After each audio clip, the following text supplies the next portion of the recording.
Buenas tardes. El día de hoy daremos inicio con la tercera sesión de nuestra materia, en la cual les hablaremos de las fuentes del derecho fiscal mexicano, englobado dentro de la licenciatura en Contaduría. Los tratadistas hablan más que nada de que las fuentes del derecho deben de ser formales, ya que consideran que el derecho fiscal, al ser una rama del derecho administrativo y a su vez está el derecho público, y abarca todo lo relacionado con la obtención de recursos por parte del Estado para solventar el presupuesto o el gasto nacional. Entonces, las instituciones que regulan las funciones de los servidores públicos en materia fiscal, todos los actos son de carácter administrativo. Por lo tanto, para no permitir que el sujeto activo sea sus facultades y caiga en la arbitrariedad, debe establecer las facultades y atribuciones recaudadoras, así como las obligaciones de los particulares, para de igual manera señalar las potestades del Estado y los derechos de los contribuyentes, así como los medios para ejercitarlos. De lo anterior se entiende que el derecho fiscal, como una rama del derecho público, regula un conjunto de normas de carácter administrativas y principios de derecho público, a efecto de ejercer su función financiera.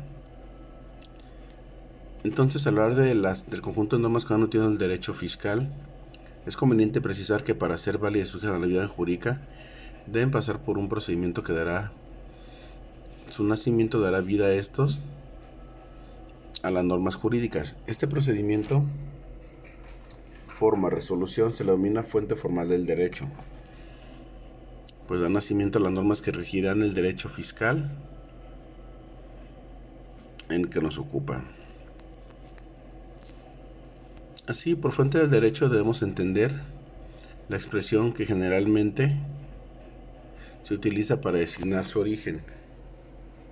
Así, la doctrina nos señala que las fuentes de derecho se pueden considerar desde tres aspectos: el formal, el real y el histórico, entendiendo como fuentes formales a los procesos de creación de normas, es decir, a la creación legislativa. Fuentes reales se consideran aquellos factores, elementos y circunstancias que determinan el contenido de las normas, es decir, qué es la situación jurídica que da vida a la creación de una norma, qué es lo que obliga a que el legislador deba de realizar un señalamiento o establecer una norma por una cuestión jurídica, un hecho jurídico o un acto jurídico.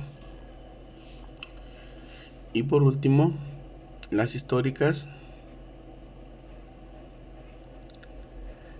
que son los documentos que contienen el texto de una ley o conjunto de leyes. Históricas, más que nada porque son los que se van desarrollando con el tiempo. Entonces, teniendo dicha clasificación, hablaremos hoy esencialmente de qué son las leyes, las fuentes del derecho de manera formal. Fuentes formales, en razón de que las reales, pues ya sería materia de estudiarlos en el acto en que nacen, y las históricas, pues ya sería cuando se necesitaran en un momento dado. Como fuentes formales tenemos precisamente lo que es la ley, el decreto ley, el decreto delegado, el reglamento, la circular, la jurisprudencia, los tratados internacionales. También haremos en esta clase una pequeña reseña de aquellas fuentes consideradas como no formales o informales, pero que sin embargo, mediante su uso sí logran tener un impacto dentro de lo que es la creación del estado jurídico en materia fiscal, como son los convenios interestatales o de coordinación fiscal, la doctrina, la costumbre y los principios generales del derecho. Pero debo comentar que lo que es la doctrina y la costumbre, los tratadistas, algunos lo consideran no como una fuente formal, ya que no crea una ley, pero sin embargo, como hemos visto a lo largo del desahogo del derecho fiscal, estas sí tienen un impacto dentro de las resoluciones del mismo.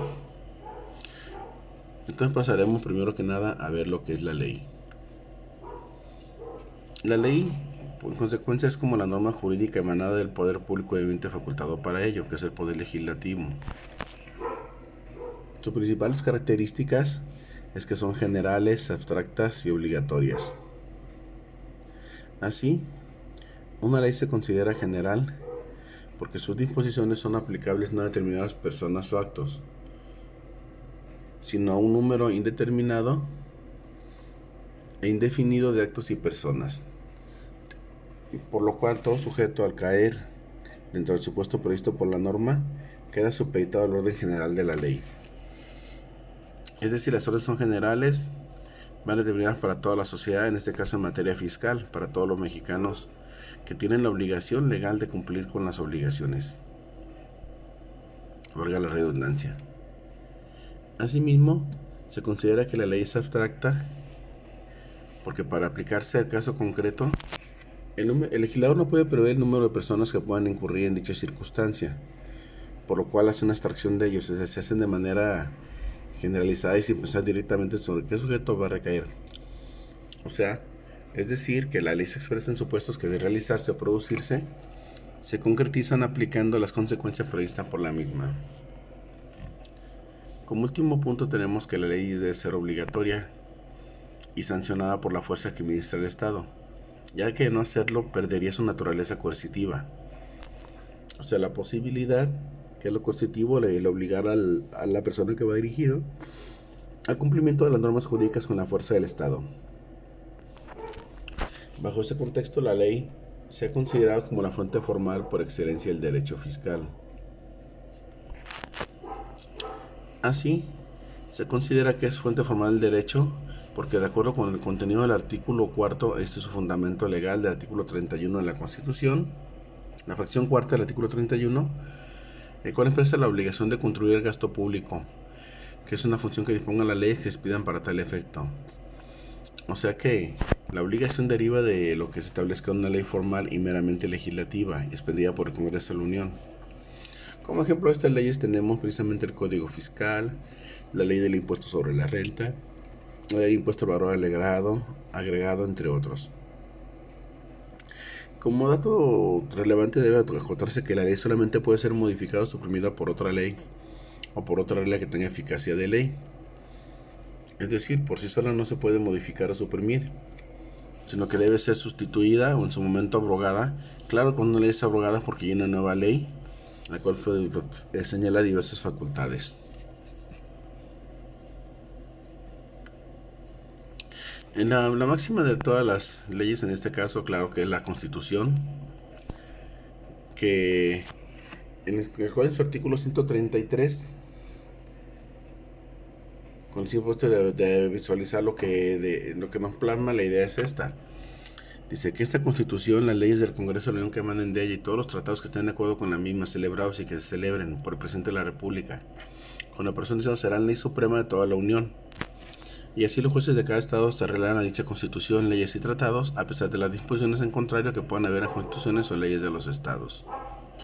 De lo anterior se aprecia que no cabe duda alguna en cuanto a la Carta Magna o la Constitución es la fuente por excelencia del derecho, entonces que la misma se establece como ley suprema, de donde emanan las demás leyes y tratados que estén de acuerdo con ella, quedando como el primer escalón donde nacen las normas jurídicas que integran el derecho fiscal.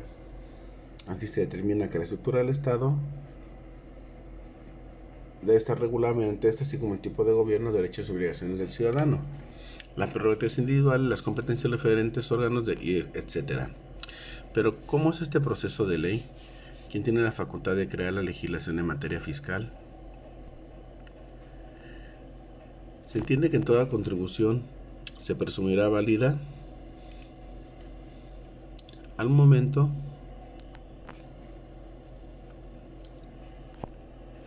que se encuentre plasmada una norma jurídica que reglamenta un determinado hecho jurídico. Así, la ley en materia fiscal es la fuente formal más importante. Esto a pesar de que el artículo 61 de la Carta Magna de la Constitución indica que compete iniciar las leyes al Poder Ejecutivo y Legislativo, pues señala en dicho artículo que el derecho a iniciar leyes o decretos compete al Presidente de la República, a los diputados y senadores del Congreso de la Unión y a las legislaturas de los estados. Entonces, ¿cómo se crean dichos procesos legislativos? Veamos que en el ámbito contributivo en materia fiscal, el mismo artículo 72 de la Constitución, inciso H, dicta que la Cámara de origen para la creación de leyes en materia fiscal será la Cámara de Diputados, y la Cámara Revisora será la Cámara de Senadores. Entonces establece que la formación de leyes o decretos puede comenzar indistintamente en ambas cámaras, conociendo los proyectos que versen sobre empréstitos, contribuciones o impuestos, o sobre reclutamiento de tropas, lo cual debe discutirse primeramente en la Cámara de Diputados. Entonces, así la ley, el proceso de creación de la norma, comienza con un proyecto de ley para crear, derogar o modificar una norma o ley en materia fiscal. Una vez aprobado el proyecto en la Cámara de Diputados, se remitirá a la de senadores para su revisión. Y si esta la aprueba, pasará al Ejecutivo para su publicación. Y en caso de que el proyecto fuera desechado, volverá a la Cámara de Diputados con las observaciones respectivas. Una vez revisada y aprobada por la mayoría absoluta de los miembros presentes, volverá a la Cámara de Senadores. Si esta la aprobara, pasará al Ejecutivo para su publicación. Y en caso de ser nuevamente desechado, no se podrá presentar en el mismo periodo de sesiones, lo cual no impide pues que se presente en una sesión posterior. Ahora bien, puede ocurrir que en el Inter sea aprobado, desechado en parte, modificado o adicionado en la Cámara de Senadores. Por lo tanto, cuando se abre la Cámara de Diputados, solo se discute lo referente a los cambios, sin modificar los artículos aprobados, y de cuál solamente pueden tenerse de resultados. El primero, si dichos cambios fueron aprobados por la mayoría absoluta en la Cámara de Diputados, entonces el proyecto se pasa al Ejecutivo. Si la modificación fueron aceptadas por la Cámara, se presentará de nuevo a los senadores para hacer consideración explicando las razones por las que no fueron aprobados los cambios. Y si aún así fueran rechazados, entonces pasará el proyecto en lo que hayan sido aprobados por ambas cámaras para su publicación al Ejecutivo. Pero si la Cámara de Senadores insiste en realizar los cambios, el proyecto no volverá a presentarse hasta el siguiente periodo de sesiones. Y por último, en último supuesto, sin embargo, si ambas cámaras se acuerdan por mayoría absoluta que se expida la ley con los artículos aprobados, solo reservando los no aprobados para su revisión y votación en sesiones siguientes. Así, una vez que pasa por estas cámaras, ya que estando con el Ejecutivo, el presidente de la República cuenta con 10 días hábiles para ejercer el veto, es decir, si rechaza o la sanción, si le acepta la legislación. Y en caso de ser sancionado, el proyecto, el presidente mandará promulgar y publicar para nacimiento la ley. Sin embargo, si pasados los 10 días hábiles no devuelve el proyecto a la Cámara de Diputados con observaciones, el presidente tendrá la obligación, por ese simple hecho de omisión, de promulgar y publicar el proyecto de ley. Como siguiente fuente tenemos el decreto ley, en el cual debemos entender que es el conjunto de disposiciones jurídicas dictadas por el Poder Ejecutivo en uso de las facultades extraordinarias que le otorga la Constitución Federal para hacer frente de manera rápida y fácilmente a una situación de emergencia que perturbe la paz pública. En este decreto ley está contemplado su fundamento es el artículo 49 de la Constitución en relación al diverso 29. El primero establece que el supremo poder de la Federación se lleva a su ejercicio en legislativo, ejecutivo, judicial. División de poderes hecha desde Montesquieu. Y no manifiesta que no podrían reunirse dos o más poderes en una sola persona o corporación, ni por citarse el legislativo en un individuo, salvo el caso de facultades extraordinarias al Ejecutivo de la Unión conforme lo puesto en el artículo 29. Ahorita lo veremos. Así, en ningún otro caso, salvo lo dispuesto en el segundo párrafo del artículo 131, se otorgarán facultades extraordinarias para legislar. De igual manera, el artículo 1 de la Constitución establece que en los Estados Unidos mexicanos todo individuo gozará de las garantías que otorga la Constitución, las cuales no podrán restringirse ni suspenderse, sino en los casos y con las condiciones que ella misma establece. Vemos que aquí el artículo 1 nos habla de lo que es la suspensión de garantías. Señala que en ningún caso pueden resistirse ni suspenderse, salvo los casos y las condiciones. ¿A qué va esto? A colación con lo siguiente. El mismo artículo 29 ya mencionado de la Constitución nos indica que en los casos de invasión, perturbación grave de la paz pública o de cualquier otro asunto que ponga a la sociedad en grave peligro o conflicto, solamente en dichos casos el presidente de la República De acuerdo con los titulares de las Secretarías de Estado, Departamentos Administrativos y la Procuraduría General de la República, ahorita actualmente Fiscalía, y con la aprobación del Congreso de la Unión y en los recesos de la Comisión Permanente, podrá suspender en todo el país o en un lugar determinado las garantías que fuesen obstáculo para hacer frente rápida y fácilmente a la situación, pero deberá hacerlo por un tiempo limitado, por medio de prevenciones generales y sin que la suspensión se contraiga a determinado individuo. En caso de que la suspensión tuviese lugar y antes del Congreso reunido, este considerará las autorizaciones que se estimen necesarias para que el Ejecutivo haga frente a la situación. Pero si se verificase en tiempo de receso, se convocará sin demora al Congreso para que lo acuerde. Como vemos, aquí se resuelve que solamente en un momento dado de ser necesario mediante una crisis general, se pueden aplicar una exención a las garantías, y en este caso dando el poder absoluto al Poder Ejecutivo.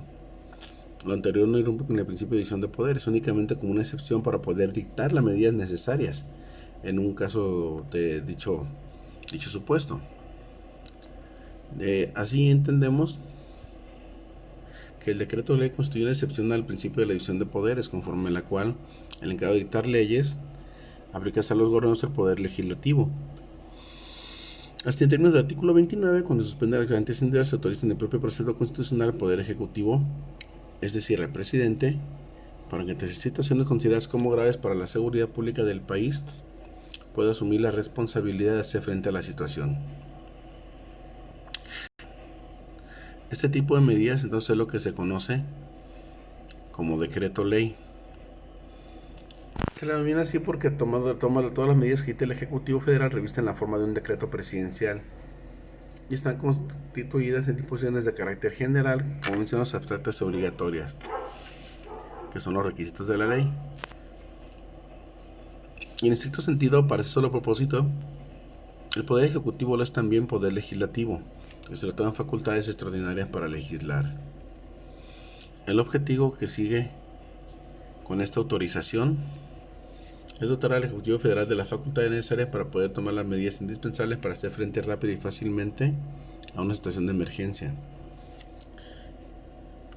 Asimismo, si bien se señala que un decreto de ley no es necesariamente una fuente del derecho, también lo es que no se le puede negar su importancia, porque su existencia deriva de contingencia difícil de prever. Llegar a presentarse provoca la expedición de decretos ley, y en la medida que dichos decretos contengan disposiciones de carácter fiscal, en esa misma medida se consideran como fuente del derecho fiscal.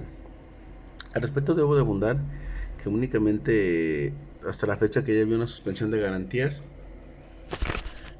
fue únicamente en la historia del derecho mexicano moderno.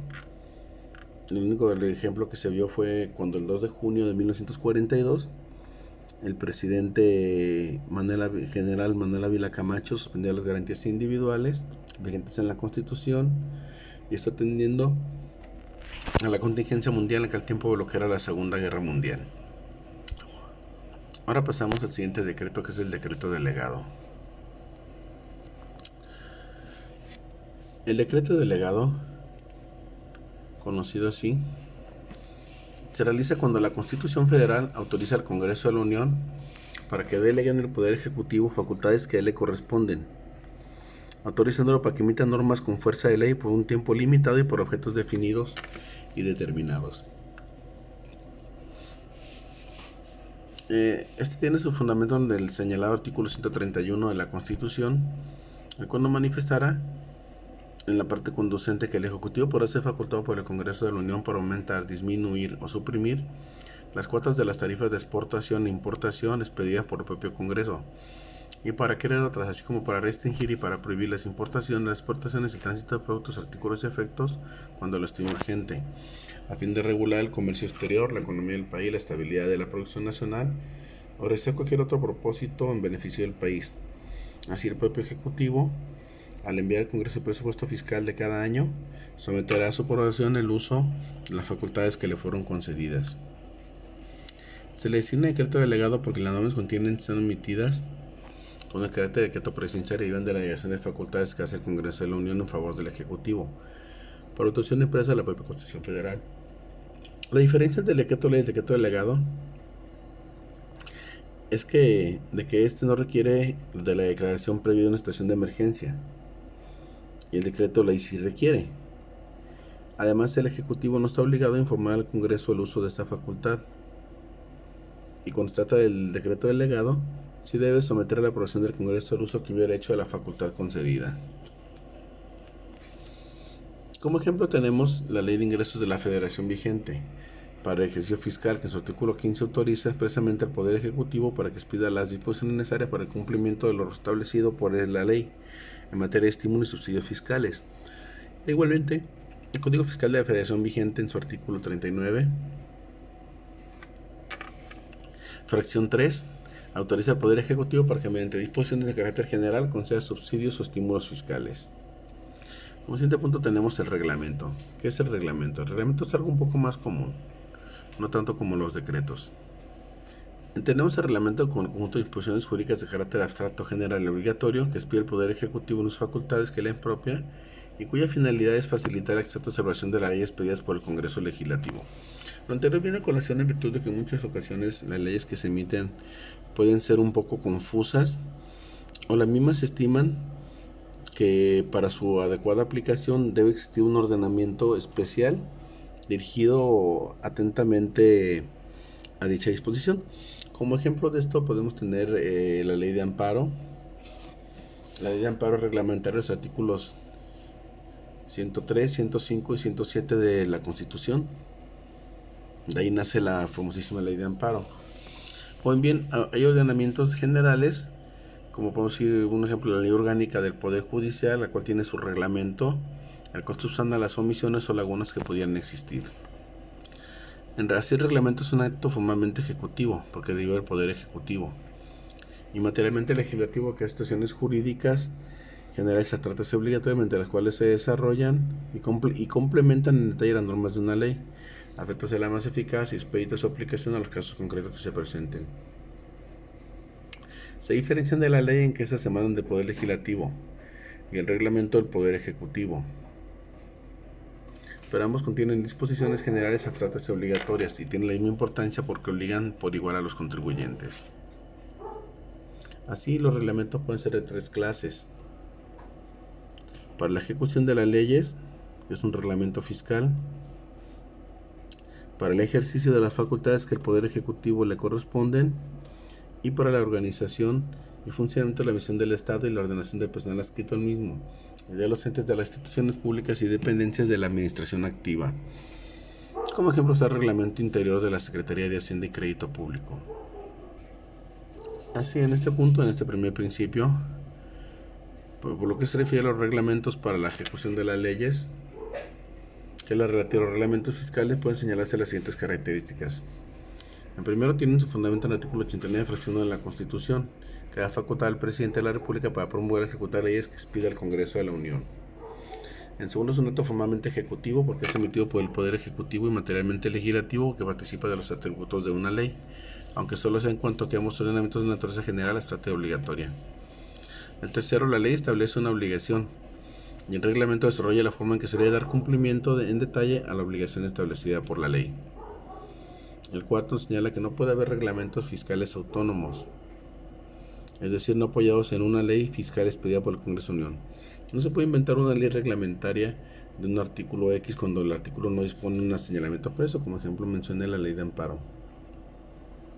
El artículo 5, cuando se abroga una ley, no puede sustituir el reglamento de esa ley, pero el Poder Legislativo puede ordenar que transitoriamente se mantengan vigentes los reglamentos anteriores en cuanto no contradigan la nueva ley y hasta en tanto se expiden los nuevos reglamentos. Como siguiente punto, características: pueden haber uno o varios reglamentos respecto a la misma ley fiscal. El séptimo dice que la facultad reglamentaria del presidente de la República es un delegable, o sea que no puedes delegar, transferir o ceder a ninguna otra persona, entidad o corporación dicha facultad. El reglamento, entonces, como se menciona, tiene su fundamento en los términos del artículo 89, fracción primera de la Constitución, cual establece que son facultades y obligaciones del presidente promulgar y ejecutar leyes que expida el Congreso de la Unión, proveyendo en la esfera administrativa su exacta observancia. A su vez, el artículo 92 de la propia Constitución Federal establece que todos los reglamentos, los acuerdos y órdenes del presidente deberán estar firmados por el secretario de Estado o departamento administrativo a que el asunto corresponda, y sin este requisito no serán obedecidos. Esta facultad se denomina como refrendo ministerial. Así, al expedir una ley, el Congreso la realiza con carácter general, en este caso el derecho fiscal, y por regular no entra en particulares, siendo a veces incomprensibles en ciertas cuestiones y generando dudas en los particulares. Ante tal situación es que surge la necesidad de crear reglamentos a dichas leyes para su correcta ejecución, facilitando la aplicación. Tal atribución solo corresponde al presidente de la República y no puede delegarlo ni siquiera al secretario de Hacienda, tal como se manifiesta por el fundamento del artículo 89, fracción primera. Como siguiente punto tenemos las circulares, las cuales se definen como las disposiciones expedidas por los superiores jerárquicos en la esfera administrativa, en las que se dan instrucciones a los inferiores sobre el régimen interno de las oficinas, su funcionamiento con relación al público, o para aclarar a los inferiores el sentido de las disposiciones legales ya existentes. Mientras que el reglamento, tal como se expide únicamente por el presidente de la República, la circular la emiten únicamente los funcionarios superiores, del director hasta cualquier funcionario superior, hacia sus subordinados, tales como pueden ser los secretarios de Estado, secretarios jefes de departamentos o quienes legalmente los sustituyan. Estas tienen su fundamento en el artículo 35 del Código Fiscal de la Federación, que al efecto establece: los funcionarios fiscales facultados debidamente podrán dar a conocer a la diversa dependencia el criterio que deberán seguir en cuanto a la aplicación de las disposiciones fiscales, sin que para ello nazcan obligaciones para los particulares, y únicamente derivarán decretos de los mismos cuando se publiquen en el Diario Oficial de la Federación. Así tenemos que la ordenanza circular, que también se conoce como los criterios de las autoridades fiscales, y se les denomina también criterio circular, telegrama circular, ya que se circulariza, se hace el conocimiento de los subordinados. Y estas tienen las siguientes características: son disposiciones de carácter general, su ámbito de validez es interno, provienen de funcionarios hacendarios debidamente facultados para ello, en el reglamento interior de la Secretaría de Hacienda y Crédito Público. Su contenido no rebasa los límites impuestos por la ley o reglamento respectivo, y su finalidad es comunicar el criterio de la autoridad superior a sus diversas dependencias o subordinados en cuanto a la aplicación de disposiciones fiscales. Existen dos tipos de circulares a saber, que son las constituidas por instrucciones dadas por los superiores jerárquicos o sus inferiores sobre la conducta que han de seguir, el criterio que se debe aplicar sobre el funcionamiento de la dependencia a su cargo. Las constituidas por disposiciones de carácter general, emitidas por los funcionarios administrativos debidamente facultados para ello, con el fin de que los contribuyentes conozcan la forma de cómo, según el criterio de autoridad, deben conducirse, cómo deben aplicar los ordenamientos fiscales en el cumplimiento de las obligaciones que de los mismos deriven. Esta segunda clase de circulares deben considerarse como ordenamientos fiscales que regulan la relación entre el fisco y los contribuyentes. Así, dentro de esta clase quedan comprendidas llamadas resoluciones misceláneas, así como las reglas de carácter fiscal.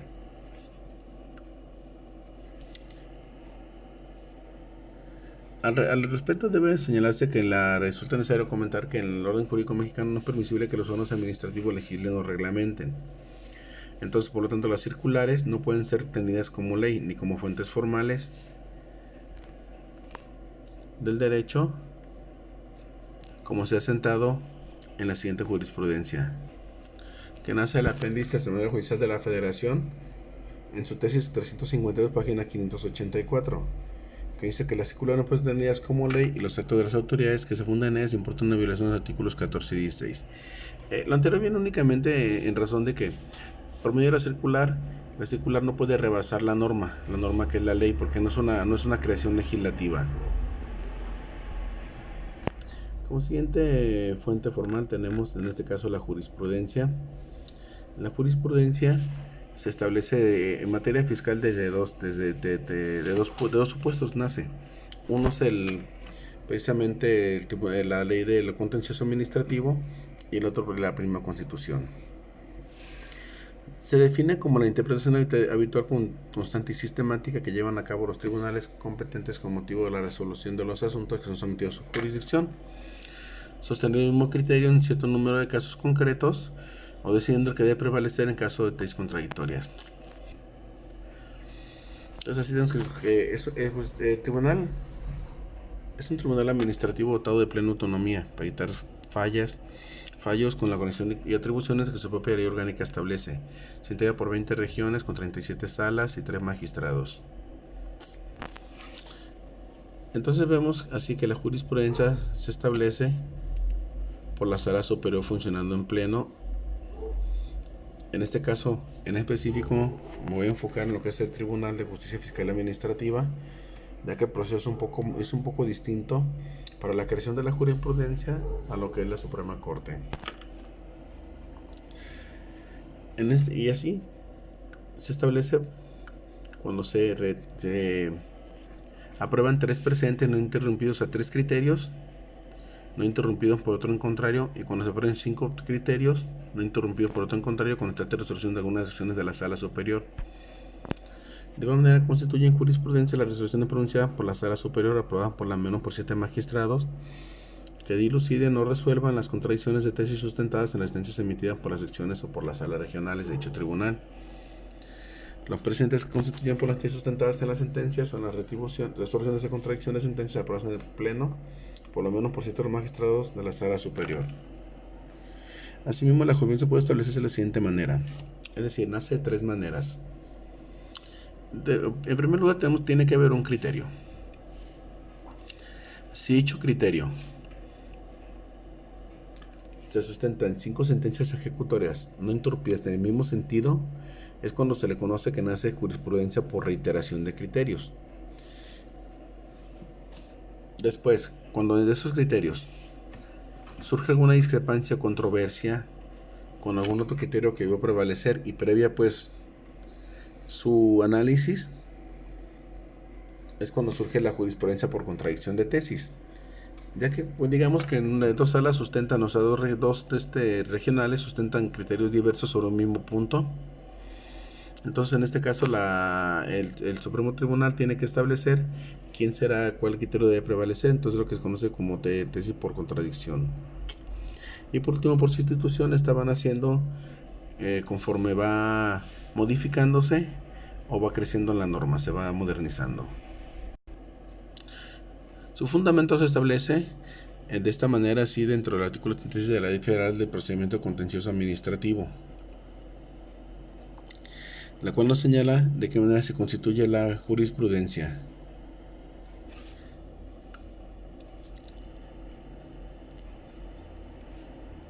En cuanto a la catación, en cuanto a la obligación de la aplicación, se establece en el artículo 39 de la misma ley, salvo que contravenga la jurisprudencia del Poder Judicial de la Federación. Así, señalamos que la diferencia entre jurisprudencia y tesis, las tesis son únicamente criterios sustentados por los magistrados al resolver un caso concreto, sin que necesariamente dicho criterio sea obligatorio para otros tribunales. Su aplicación únicamente optativa, salvo como se comentó, pues en caso de que haya criterios sostenidos de la misma manera es donde crean jurisprudencia y es donde se rigen como que de carácter obligatorio. Ahora, como requisito para que las tesis de jurisprudencia aprobadas por unos 7 magistrados constituyan precedente, deben ser publicadas en la revista del tribunal. También consideran precedente las tesis sustentadas en las sentencias de las secciones de la sala superior siempre que sean aprobadas cuando menos por 4 de los magistrados integrantes de la sección y sean publicadas en la revista del tribunal. Es decir, es necesaria la publicación de la jurisprudencia para que tenga el carácter de obligatoriedad. Entonces, así, cuando el objeto es salvaguardar la seguridad jurídica en México, la jurisprudencia es obligatoria. Empero, dicha obligatoriedad no se encuentra prevista en una sanción expresa para quien se aparte de la misma, aunque la Ley Orgánica del Poder Judicial de la Federación extiende a los jueces de distrito y magistrados ejecutivos la responsabilidad de la interpretación que hagan de los preceptos constitucionales, implementar un procedimiento para hacer efectiva dicha responsabilidad. Es decir, no hay un procedimiento para en caso de que no apliques una jurisprudencia que es de carácter obligatorio. Esto únicamente entra en debate cuando entre las partes existe alguna discrepancia y es donde debe de hacerse aplicable dicho precepto a la parte que le convenga. Por último tenemos como fuentes generales los principios generales del derecho, los cuales son verdades jurídicas notorias, indubitables y de carácter general por el ser humano.